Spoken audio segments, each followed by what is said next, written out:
Pemirsa, satu unit gudang yang ditempati 9 pekerja pembuatan kapal nelayan Lampulo yang terletak di Kampung Mulia Kuta Alam Banda Aceh hangus terbakar rata dengan tanah.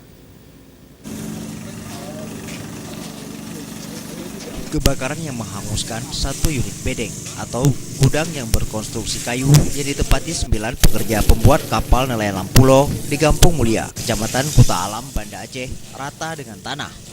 Saat api membakar tempat tersebut, ke-9 tukang itu sedang melakukan aktivitasnya membuat bot nelayan.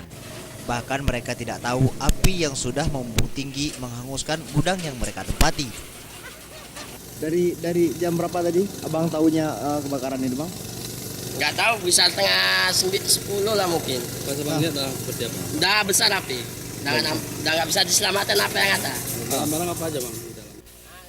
Kapolsek Kuta Alam, Banda Aceh, AKP Denny Firmandika menyebutkan dalam musibah tersebut tidak ada korban jiwa, namun barang-barang dan surat-surat milik pekerja ludes di dalam sejago merah. Masih ada pagi hari tadi memasak dengan menggunakan bahan kayu, bahan bakar untuk memasaknya ini. Mungkin kayu ini belum mati total, jadi bisa mengakibatkan bakar. Itu masalah seperti itu.